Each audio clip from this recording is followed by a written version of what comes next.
Hi folks, Bart here. Just some basic training tips to enhance your workout at home. Just because you're home doesn't mean you can't do a lot of good basic training. What I was hoping to do today was just a couple of warm-ups and a couple of drills that we do in class. Some of them are more intuitive than others. Some of them are a little bit more challenging to get used to. So this would be a good opportunity for you to just work them at home. You get in the habit of doesn't require much space. Lou only gave me about 5 feet here to move in. So they should be good warm-ups and good training for home. So we'll just start with some jumping. This is one we haven't done much in class. I learned this in judo class. Just basically jumping. I mean, the kids love this. Just going back and forth and back and forth. You can go side to side. I don't think I've stepped out further than a foot going back and forth like this. And we can do twists. And then we can do scissors. So basically you get the idea. So it's a good way. It's kind of like jump roping without the rope. So you get the idea. You can do that in a small space next to your bed if necessary. The next thing I wanted to work on is stepping drill. It's basically a boxing movement drill. It's similar to the stepping that we do in Krav Maga is similar to the stepping we do in boxing. From the standpoint that we're sliding along the ground, we're pushing off, if we're going forward, we're pushing off the back foot. If we're going back, we're pushing off the front foot. Going left, we're pushing off the right foot. We're going right, we're pushing off the left foot. The part that we added in that is more boxing related, but it's all related because it's all about fighting, is turning, doing a quarter turn. So we're going to do the drill that we do in class. Just do it, run through it, and hopefully I won't go fast because I just want to do it at a normal speed so you can follow along. Everybody knows this if it comes to our class, but at the same time it's good to reinforce it. So it's forward, forward, forward, back, forward, left, forward, right, forward, quarter turn. Back, forward, back, back, back, left, back, right, back, quarter turn. I'm making my steps a little bit small because if I don't, Lou will give me a dirty look. So, left, forward, left, back, left, right, left, quarter turn. Right, forward, right, back, right, right, right, left, right, quarter turn. Don't ask me to do the alphabet backwards or anything. Then the last one would be quarter turn forward, quarter turn back, quarter turn left, quarter turn right, quarter turn, quarter turn. So, sorry to turn my back on you. Hopefully that will help you to at least reinforce it and you can practice at home because it doesn't really take up a lot of space. Next thing I wanted to just review real quick is just basic jab cross, and we could add some hooks in too. Sometimes I see people in class punching low or punching from here, or maybe they're not punching straight, they're punching all arms. I just want to emphasize that when we're punching, we're turning on the ball of the front foot and putting our whole torso into the strike for the jab. When we strike with a jab, we want it to be powerful. We want all our strikes to be powerful. We're not in Krav Maga and self-defense. We're not striking to gain advantage at some point later. We're trying to knock the person out with every strike. So turning on the hips, turning on the ball of the foot, striking forward. And I'm not bringing my arm back down, because if I don't connect, or even if I connect, I could have a kick coming at me. So an important point is when you're striking, bring the punch right back at level to cover your face, to cover your head. Don't do this. Be careful of that. And as far as the cross is going into a lunge. I'm not punching with my arm. I'm not just punching with my waist. I'm putting gravity into it. If possible, I can make it a drop step by stepping forward. That's ideal. Okay, and keeping the other hand up at the same time. So that was, I get that off my chest anyway. Thank you for listening to me. As far as shadowboxing, sometimes people can be shadowboxing and they get kind of lost as far as what sequence of strikes they're going to do. Just for the purposes of today's training at home, just work on jab, cross, slide in, overhand, elbow, grab the person by the shirt, knee, and then maybe a round kick. So jab, cross, elbow, knee, round kick. In my training in Krav Maga, I never did high kicks, which is good because I can't really do them anyway. But they're more practical for self-defense. So if you can pull them off, I know Ty can pull them off. People can pull them off, but that's not how I was trained in Krav Maga. Ty tried to get me to do high kicks for years, unsuccessfully. But not due to his limitations, due to my own, obviously.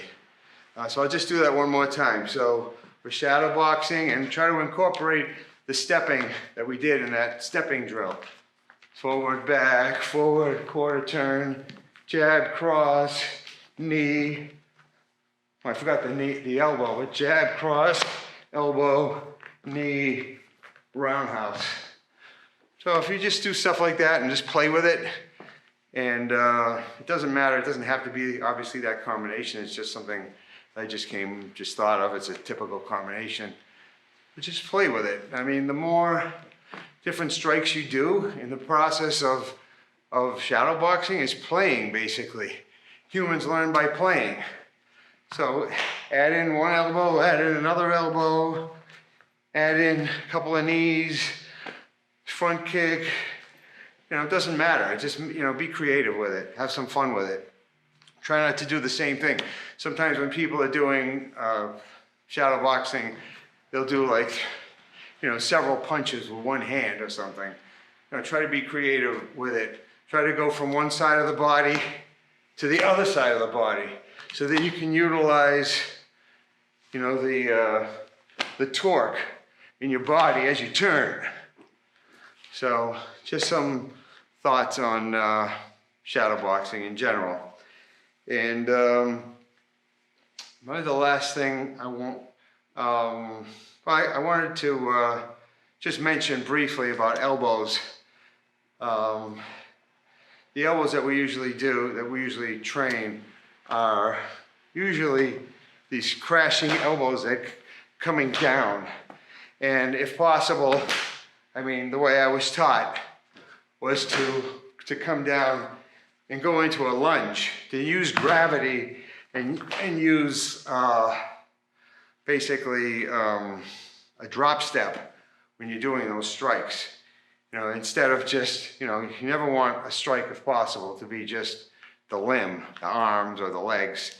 That's not where the power is. Ty taught me a long time ago about, putting my whole body into kicks, particularly the Sancho kicks, striking with the shin, knees. The knees are coming out. Basically, I want to strike with the knee in a horizontal plane. I can strike it. A low strike could be against somebody's thigh, or I could go against the groin, but I'm not coming up. I'm not doing this. So just, practice your knees. You can do that at home. You might have to work a little bit on a stretch, because I feel it. I can even feel it in my legs. So as I go forward with my hips, that's the way that the knees should look. Should be, and also as the knee is coming in, your shin shouldn't be flat. I mean, it shouldn't be vertical, rather. It should be more horizontal. Then it's like the weight of the rod or the heavy part of the arrow, not the knee is like the head of the arrow, and the shin is like the shaft. So it's just adding that much more weight and power potentially to the strike. Elbows coming down, I mentioned those. Sometimes you can come across. The advantage of coming down is that if somebody has their hands up, I can still, in theory, come down between their hands and strike them in the face. There's forward strikes coming up against the diaphragm, striking like that. Those can work really well against a taller person, particularly if you're dealing with somebody who's much bigger than you. You can come in low and get a strike on the epigastrium or the diaphragm. How are we doing for time? Good. So last thing I wanted to mention for this segment was just to review Jeff Berger's mobile artillery, because that's a little bit complicated to learn.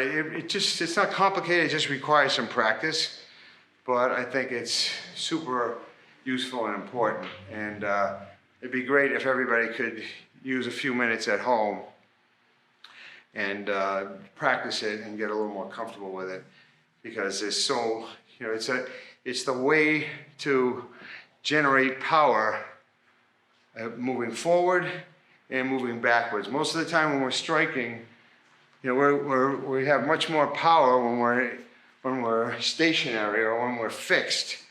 But with the mobile artillery, we could chase people or be on the attack and have a lot of power, or we could be backing up and still generate a lot of power, which is even more difficult. So just to review that, stepping forward, I'm throwing a right cross and I'm lunging, and then I'm stepping forward with my right foot as I throw a left hook. And then I'm continuing to repeat that. It works because your muscles work by contraction, not by extension. So by contracting, it's a drop step strike, in this case with my cross, and then as I come forward, I'm contracting my whole body, not just my arm or my torso, as I bring my right leg up. So cross, hook, cross, hook. I better back up or I'll get in trouble. So as long as I'm this close, I'll just back up now. So the other side of that is going backwards. And this looks a little strange if you haven't done it, but it feels if you can tell it works when you do it. So my hands are up. As I strike, I'm shooting out I'm doing a right cross and my right leg's going back. Some people look at me and say, what? But it works. And then as I bring my left foot back, even with my right foot, that's when I'm throwing my left hook. So it's right cross, left hook. This can be a hook to the body. I think it can just as well be hooked to the head. Right cross, left hook. Right cross, left hook. Right cross, left hook. Going forward, right cross, left hook. Right cross, left hook. Right cross, left hook. Right cross, left hook. Going back, right cross, left hook. Right cross, left hook. Right cross, left hook. Right cross, left hook. So, are my feet in the picture? Okay, so just practice that. Work it slow. Doesn't have to have any power. I mean, we're not hitting anything. You're at home. You don't need any equipment or anything. You can just kind of go through the motions. You know, we'll just work on these things, the stepping, the basic striking, the knees and elbows, the mobile artillery we just did. If you work these things and you do, you know, some quick workout, you can even do burpees if you want. They don't take a lot of space. I mean, depending on how much space you have, but you can just do our entire warm-up and just do it in one spot. Definitely, they're doing that now. I mean, you know, we're trying to run our classes in such a way as you know, reducing interactions at the moment because of the virus going on right now. But in any case, this stuff is timeless. It works. It's got a long history. Goes back to Power Striking book by Jack Dempsey. A lot of it does. The drop steps, the stepping. Can't emphasize it enough. The more comfortable you get with it, it's going to come naturally to you very quickly, just by practicing it, and it'll be easy in class and it'll work for you. So anyway, thank you for listening, and thank you for tuning in. Look forward to seeing you all back on the mats very soon. And in the meantime, please share this with your friends, and you know, do everything you can to help promote us. We appreciate it. We're a community here, and we're nothing without you folks. So thanks a lot, and let's have a great day. Keep training. See you soon.